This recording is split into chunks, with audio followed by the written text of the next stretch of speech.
Another area that you did some very original and groundbreaking work around was on the building blocks of resilience. And I was amazed that to date you have studied not thousands, but hundreds of thousands of people through your work with Marty.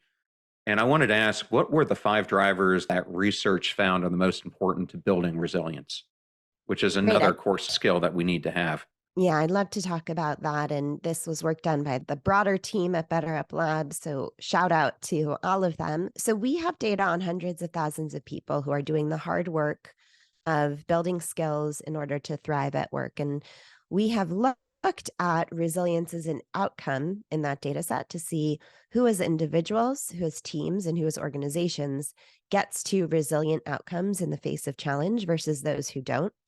And what are the skills that got them there? And so we can then work backwards across 150 different potential items to say the top five were the following: emotional regulation, cognitive agility, optimism, self-efficacy, and self-compassion. So I'll go quickly through each of those to explain what they are. But these are each critical for resilience. And across the five, we each have strengths and we each have areas where we're not as strong.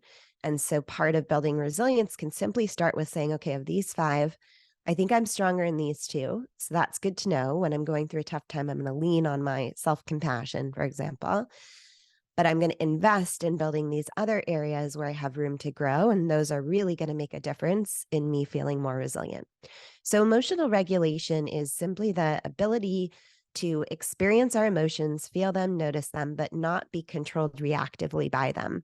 Our emotions are full of very important information, but when we are consumed by them, we can behave in ways that are not actually in keeping with what we would want to be doing if we could take a step back, reappraise them, get to a more centered place of executive control, and make decisions from there. Working on emotional regulation is a huge part of adult maturity in general.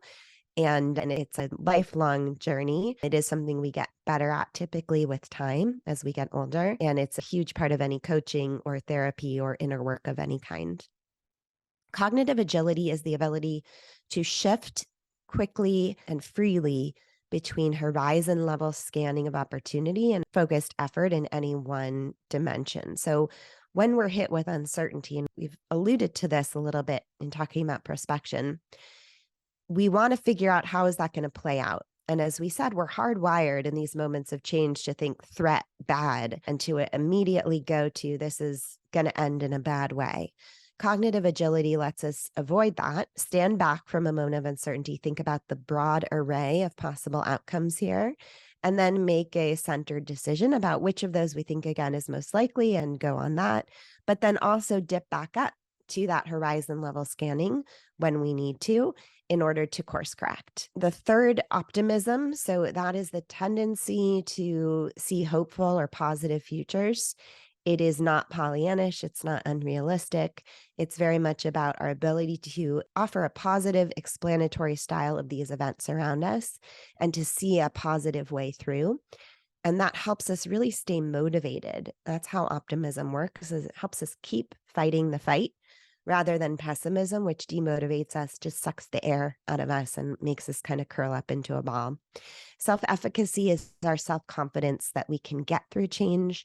It's a broader sense of self-confidence that we can accomplish our goals, and it can be built in a very different place. So for those who are on a diet, if you're able to succeed in losing those 20 pounds, you build self-efficacy that you can accomplish your goals in a broader array of realms. That's called generalizing.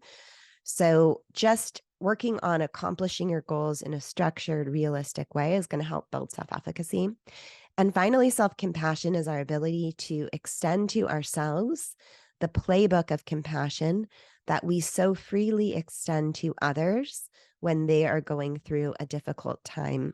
It's much easier for us to think of a friend or a relative who's going through something challenging and think about how tough that must be for them, how unfair it is that they have to go through that, how much we care about them and we want to help them feel better. That's not always our first reaction in our own moment of suffering. And so we want to draw on that playbook and apply it to ourselves as if what was happening not to us, but to them. Well, thank you for giving all those explanations. And each one of those is so important in the future to how we need to approach work, but not only that, our personal lives as well.